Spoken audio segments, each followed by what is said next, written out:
এই যে বন্ধুরা এখানে একটা মাছ হিট আছে, এই যে মাছ, এই তাজা মাছটা বাঁধেছে।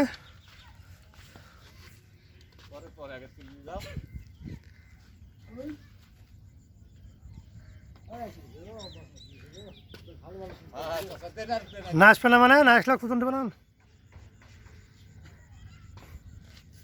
এই যে মাছ, ও মাছ কিন্তু বেশ বড় সড়ো মাছ মনে হচ্ছে।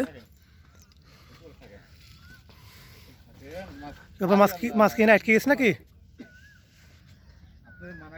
না না আপনার আমার এই সত্য দোষের সাথে নাই, আপনি দেখেন মাছ কি এখানে আটকে গেছে তো কিছুতে।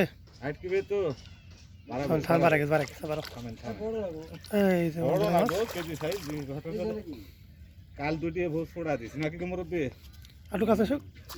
এই যে বন্ধুরা মাছ ঠিক আছে, দেখ আলহামদুলিল্লাহ একটা মাছ দেখতে পেয়েছে আজকে সে। কাল ওখানে দুইটা আমারই গেছে বাবাজি। হ্যাঁ মোবাইলে মুখ খুল না যায়, কষ্ট লিগেলছে আমার বুঝলি কষ্ট কি করবো। কাছার কালকে মাছ দুইটা ছুটি গেছে এবং আজকে যে একটা হিট আছে। দুইটি চলে গেছে বাবু। চলেন মাছটা এবার উপরে যে আপনাদেরকে একটু ভালো করে দেখাই। হাইলেন উপরে এলেন।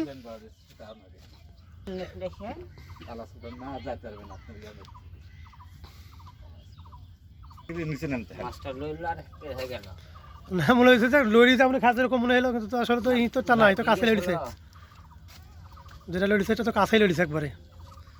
এই যে বন্ধুরা মাছ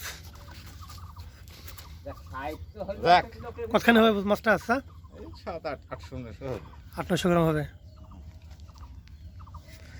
আর বন্ধুরা আমি আজকে আসছি বিশবপুর ক্যাম্পের পূর্ব পাশে, মানে এই যে সামনে খাজুর বাগান।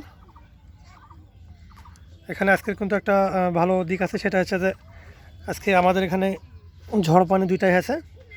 আর ঝড় পানি হওয়ার কারণে আজকে কিন্তু নদীতে মাছ হওয়ার সম্ভাবনা আছে।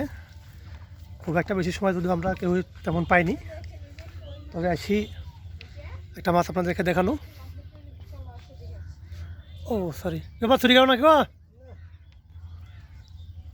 ভাই, একটা খাত মারলো মনে হলো মাছ বেরিয়েছিল। এদের সামনে খাজুর বাগান, খাজুর বাগানের সামনে কিন্তু আজকে শিকারি আছে প্রচুর, মানে পানি হয়ে গেছে। আপনাদের জন্য ভালো একটা সংবাদ আছে যে এখন কিন্তু মাছ নদীতে ইদানিং কিন্তু মাছ তেমন খাচ্ছিল না, কিন্তু এখন নদীতে মাছ খাওয়ার সম্ভাবনা বেশি হয়ে গেল। এখন আপনারা যারা আমার ভিডিও দেখেন তারা চেষ্টা করবেন কালকে আসার। আজকে হচ্ছে শনিবার, কালকে রবিবার আসতে, তো কালকে আসার চেষ্টা করবেন। কালকে কিন্তু আসলে মাছ হওয়ার সম্ভাবনা থাকবে। যারা আমার সাবস্ক্রাইবার আছেন তারা অবশ্যই কালকে মাছ মারতে আসবেন, অবশ্য মাছ পাওয়ার সম্ভাবনা একটা আছে। এখন দেখি সময়ও যে বেলায় কোনো কিছু আছে, এখন দেখি বাদবাকি সময় কী হয়।